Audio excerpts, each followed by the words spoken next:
Mari kita berdoa. Kasih karunia dan damai sejahtera dari Allah Bapa dan dari anaknya Tuhan Yesus Kristus menyertai kamu sekalian. Amin. Bapak, Ibu, saudara-saudaraku sekalian, di dalam nama Tuhan Yesus Kristus. Firman Tuhan bagi kita hari ini tertulis dalam kitab 1 Korintus 3 ayat 11. Dengarkanlah firman Tuhan. Karena tidak ada seorang pun yang dapat meletakkan dasar lain daripada dasar yang telah diletakkan, yaitu Yesus Kristus. Edang terpauli ojana asing dukon ninaung ojaki ima Yesus Kristus. Demikian firman Tuhan. Saudaraku, judul renungan kita hari ini, Yesus Kristus dasar yang teguh. Mungkin juga kita sering mendengar orang Batak bilang salamat dasar siga luhutan. Artinya ada dasar untuk membangun, untuk sebuah fondasi atau landasan. Kalau dunia arsitek itu sering kita dengar, di dalam dunia arsitek itu disebut adalah fondasinya, dasarnya, kekuatannya, ada fondasi, ada dasar yang teguh. Artinya itu juga yang mau dikatakan oleh Paulus kepada jemaat di Korintus dan juga kepada kita. Tidak ada pun seorang yang dapat meletakkan dasar yang lain selain Yesus Kristus sebagai dasar yang kuat dan yang teguh. Kenapa Paulus mau mengajak demikian, saudara-saudaraku? Karena banyak orang salah membuat pondasi hidupnya.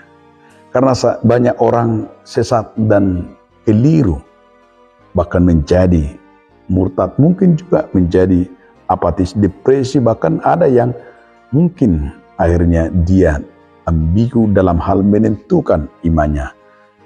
Termasuk juga saudaraku, arah kehidupannya yang selalu hampa. Karena apa?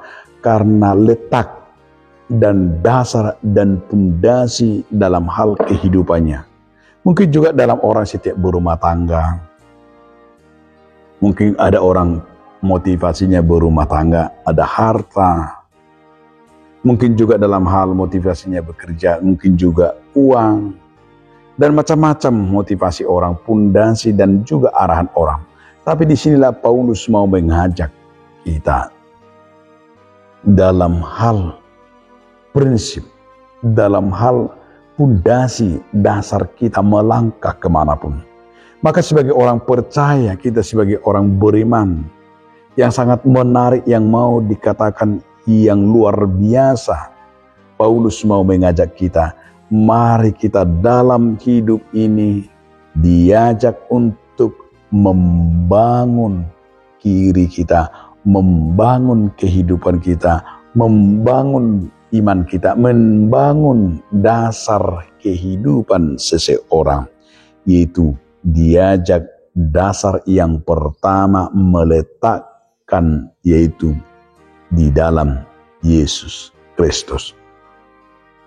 Artinya saudaraku, jika Tuhan Yesus menjadi pondasi kita, jika kita sudah membangun rumah tangga kita di dalam Yesus Kristus, membangun anak-anak kita di dalam Yesus Kristus, di dalam apapun, mungkin juga membangun persekutuan kita, mungkin juga di kantor dan dimanapun kita berada.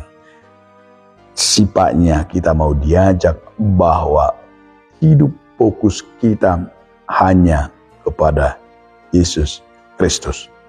Artinya banyak orang fokus dalam hidup ini kepada harta dan lain-lain, sehingga dia tidak ada kemampuan untuk berkonsentrasi dan fokus kepada Tuhan Yesus Kristus.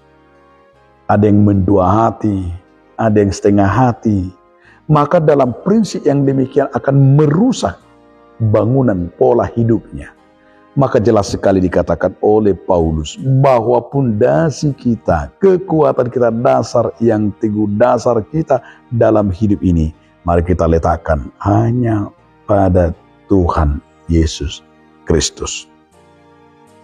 Kalau kita baca di dalam Matius 7 itu, di sana luar biasa diajarkan oleh Yesus dasar manusia itu.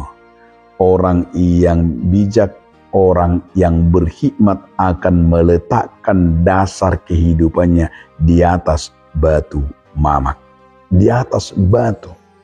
Artinya kehidupan orang percaya, jika kita yakin dan kita terus-menerus melangkah akan membangun kehidupan rumah tangga kita, membangun kehidupan kita, hanya dasarnya, pondasinya di dalam Yesus Kristus.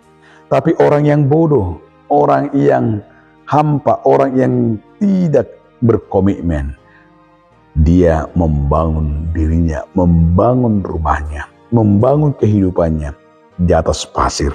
Ketika ada gelombang, ketika ada datangnya bencana, rumah itu akan rubuh dan kehidupannya akan hancur. Demikian juga orang yang selalu membangun pola hidupnya hanya harta dunia, membangun rumah tangganya, membangun pola hidupnya hanya berdasarkan dunia, tidak akan lama dia akan rapuh dan mengalami kehancuran. Hendaklah kita bijak dalam hal menyikapi dan menerima kehidupan kita, biarlah kita hanya berlandas dan dibangun di dalam Tuhan Yesus Kristus. Amin. Terima kasih Tuhan atas firman yang telah mengingatkan kami.